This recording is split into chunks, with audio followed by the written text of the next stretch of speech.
அனைத்திந்திய அண்ணா திராவிட முன்னேற்றக் கழகத்தின் முன்னாள் அமைச்சர்கள் அனைவரும் தற்பொழுது பன்னீர்செல்வம் அவர்களிடம் மறைமுகமாக பேச்சுவார்த்தை நடத்தப்பட்டு வருவதாகவும், எடப்பாடி பழனிசாமியை பதவியிலிருந்து நீக்கி அந்த பதவியில் பன்னீர்செல்வம் அவர்களை கொண்டு வருவதற்கான ஏற்பாடுகள் நடைபெறுகிறதா? குறிப்பாக தென் மாவட்டங்களில் வலிமையை இழந்து வருகின்ற அதிமுக முழுக்க பன்னீர்செல்வம் பக்கம் தற்பொழுது மக்கள் ஆதரவு பெரும் அளவில் சூழ்ந்துள்ள நிலையில் எடப்பாடி பழனிசாமி அவர்கள் செல்லும் இடமெல்லாம் எதிர்ப்புகள் தான். கிட்டத்தட்ட 3 பெரிய கட்சிகளுடன் பேச்சுவார்த்தைகள் நடத்தப்பட்ட பொழுதும் எடப்பாடி பழனிசாமியா அவர் தலைமையில் உள்ளாட்சி தேர்தல் கூட தோல்விதான் என்றும், இடைத்தேர்தல் கூட தோல்விதான் என்றும் கடுமையான விமர்சனமும் முன்வைக்கப்படுகிறது. இதற்குத்தான் புரட்சி தலைவி ஜெயலலிதா அவர்கள் உயிரோடன் இருக்கும் பொழுது 3 முறை பன்னீர்செல்வம் அவர்களை தேர்வு செய்ததற்கு சிறப்பான தலைமையாக பன்னீர்செல்வம் அவர்கள் இருப்பார் என்ற காரணத்தினால்தான் கடைசி வரைக்கும் ஒருங்கிணைப்பாளராக பன்னீர்செல்வம் அவர்கள் முதல்வர் பதவியில் தொடர்ந்தார்.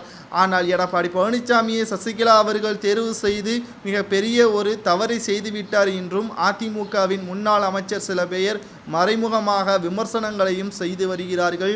நாடாளுமன்ற தேர்தல் இன்னும் வெறும் 39 நாட்களை இருக்கக்கூடிய நிலையில் இதற்கான எந்த ஒரு நடவடிக்கைகளையும் மேற்கொள்ளாமல் கூட்டணி பேச்சுவார்த்தைகள் தொடர்ந்து நடந்து கொண்டுதான் இருக்கிறது. இதில் வேடிக்கை என்னவென்றால், மன்சூர் அலிகான் அவர்களினுடன் கூட்டணிகளையும் எடப்பாடி பழனிசாமி அவர்கள் வலிய போய் பேசியுள்ளார்.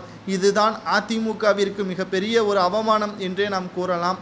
அதிமுக தமிழகத்தில் முதல் கட்சியாக இருந்துள்ளது.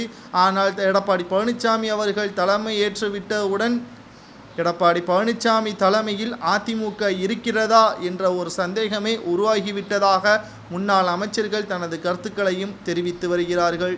மேலும் பல விமர்சனங்களுக்கும் எடப்பாடி பழனிசாமி அவர்கள் உட்படுத்தப்பட்டு வருவதால் நாடாளுமன்ற தேர்தலில் ஒருவேளை தனித்து போட்டியிடலாம், இல்லை என்றால் நாடாளுமன்ற தேர்தலில் போட்டியிடாமல் தவிர்க்கலாம் என்றும் கூறப்படுகிறது. ஏனென்றால் நாடாளுமன்ற தேர்தலில் 40 தொகுதிகளில் வேட்பாளர்கள் அனைவருமே எந்த தொகுதி ஒதுக்கீடு செய்யப்பட்டிருக்கிறதோ அவர்கள்தான் முழுமையான வேலைகளையும் அதற்கான செலவுகளையும் பார்க்க வேண்டும் என்ற உத்தரவையும் எடப்பாடி பழனிசாமி அவர்கள் தெரிவித்திருக்கிறார்.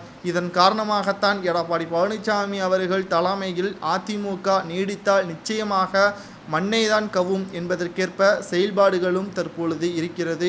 ஒட்டுமொத்தமாக எடப்பாடி பழனிசாமி அவர்களின் செயல்பாடுகள் அனைத்தும் தோல்வியில்தான் முடிந்து வருகிறது. பாமக கூட்டணியாக இருக்கட்டும், தேமுதிக கூட்டணியாக இருக்கட்டும், இதற்காகத்தான் பன்னீர்செல்வம் அவர்களிடனே சரணடைந்து விடலாமா என்று சி.வி. சண்முகம், தங்கமணி, வேலுமணி, ஆர்.பி. உதயகுமார் இவர்கள் மறைமுகமாக பேச்சுவார்த்தை நடத்தப்பட்டு வருவதாகவும் தகவல்கள் வெளியாகி இருக்கிறது.